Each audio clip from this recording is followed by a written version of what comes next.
Gravity just dunked Coast, and I'm here now with Saintvicious to talk about it. That's rude. Is it rude? I'm sorry. How would you describe what happened? I died sometimes, and then we won. That was the experience. Okay. I mean, what was the final score? Like, there was only a couple deaths from you guys, which you had all the deaths. How many? I had one death, and then I jumped into the turret and died, or the fountain and died at the end for the fantasy points. Yeah. I think that's the opposite of how you want. Because I need, like, Mash Me said thank you after the game. Oh, okay. We boys like that. That's very nice of you. So I would describe that as dunking. Okay, after having played that game against Coast, what do you think of their team? I mean, they just seem to be struggling. They've only won one game so far. What's the problem?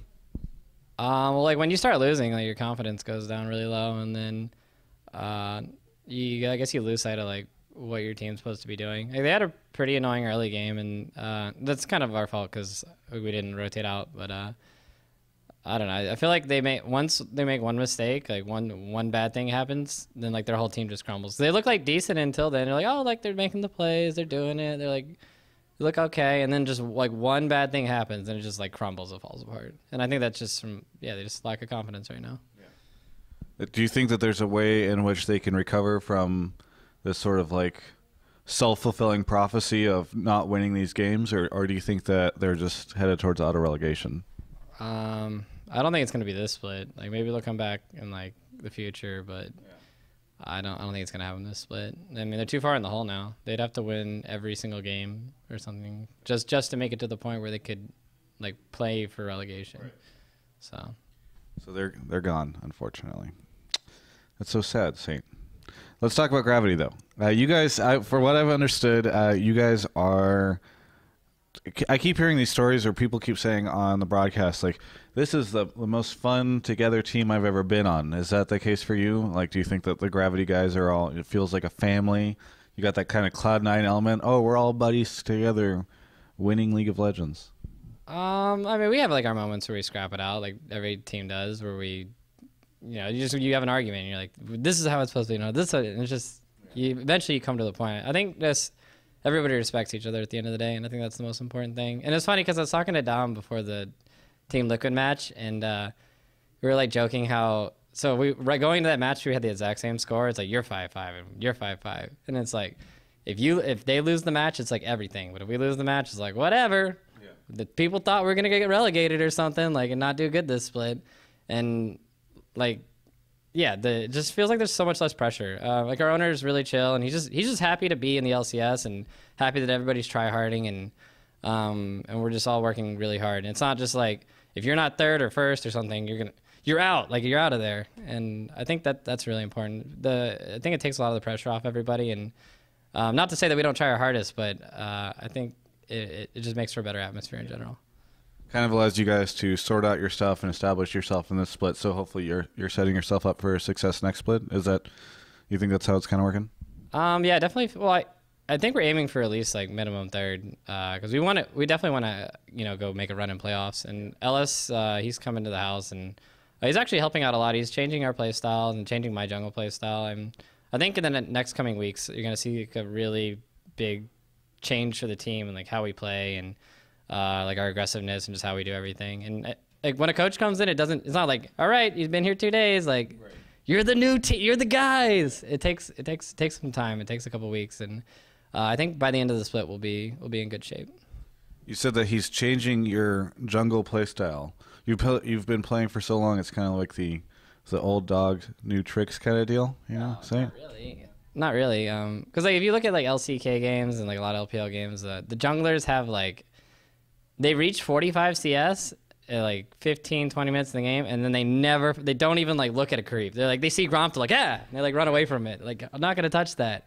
So, but you look at like Meteos and like Smithy and all the other junglers in the LCS, and they have like 150 CS at the end of the game. And it's just a completely different playstyle. And the philosophy in Korea and China is the jungler is a servant to the lanes rather than its own role. You're a support. Yeah, your job is to get the lanes ahead and do every single thing for them and like give them everything and kind of do like that. You're like a walking ward basically that can like hit people. Right. Yeah. So I think I'm going to move more towards that play style. I mean, you can make a lot of really nice plays early, and it just sets people up to do good. You mentioned that you were talking to Dom before the TL game, I think it was. There was an interesting moment this morning where LS and Dom got into it a little bit on Twitter, with Dom saying something like, I just watched Ellis's interview from last week. I wonder how he feels about Peter after those picks yesterday and the TL Gravity game. And other people I've heard were sort of discussing the picks in the TL game and kind of saying, oh, I don't know about Ellis or whatever. So what are your thoughts on how yesterday's picks went and sort of Ellis's role in the pick and ban phase?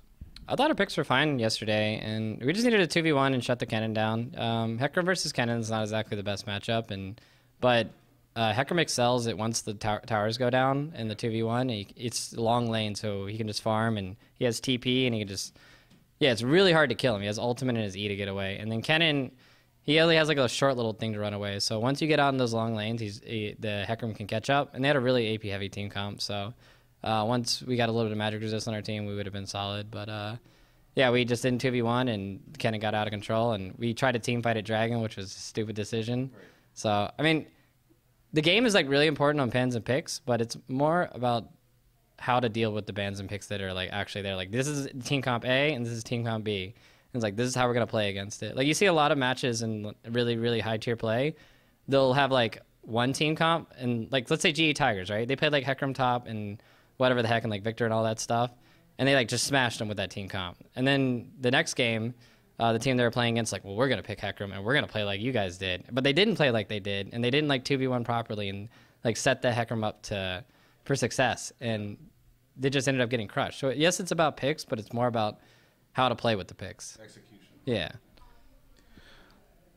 So now that you've mentioned LS coming onto the team and all that stuff, it sounds as though he's integrating pretty well into the team atmosphere and environment. Is he at the point yet where he feels like he's, you know, like part of the team? I mean, that's really on him. I don't know. He's actually going back to Korea, I think, for 2 weeks, and he'll be back for week 9. But he's still gonna do remote coaching. He actually like does all the little sketchpad stuff and all that. So, I mean, it's not really like he left. So. I don't know. I like having him in the house. I think he's really useful. I've dealt with a lot of coaches before, and they each have their like little bit of knowledge or like what they know. But I feel like after you get out of that small little bit of knowledge and like that bubble, that's just like that table might as well be coaching me, you know? Okay. Just like, all right, what do you think for the band's picks table? Yeah. All right, nice. The table out of shot for people that don't know. That's it right there. That's right. Yeah. Get the table. Yeah, yeah. Okay, good. All right, what are we doing, bands and picks? Nice. All right, let's go. Okay. Now everyone has an understanding. Okay, so you said that that's how it normally is, but hopefully LS isn't like that. He doesn't just become a table after 3 weeks. No, I think he's pretty useful. He actually understands the game, and I think he's helping a lot with our rotations. Like in the Coast game, it was kind of like shaky at the start, but because we just did a rotation, you know, top that was unexpected, we ended up doing okay off of that. And then, yeah, that's how good teams win. They just went through like rotations and choking stuff off, not through like I picked this counter pick to you and all that junk. So he's helping a lot with that kind of stuff. Really good. Well, great insight. I'm happy to hear LS is working out. Seems like a very stand-up gentleman from my conversation with him. He doesn't have the mask, though. I never see him wearing the mask. I figured he'd have that. That's like his trademark. Maybe he doesn't think he's a ninja anymore or something. I don't know. You have any shout-outs, plugs, anything that you want to say to any of the Gravity fans out there? Sorry I killed myself in the tower for people who picked me in the fantasy draft. I'll try to do it again next week. Just kidding. And thanks to Davis and all our management, and thanks to my team for just rallying and just like performing. Yeah. Very good. Well, thank you so much for the interview. For everyone else, you can check out. Excuse me. That doesn't normally happen. You can check out the rest of our coverage of all things esports at ongamers.com.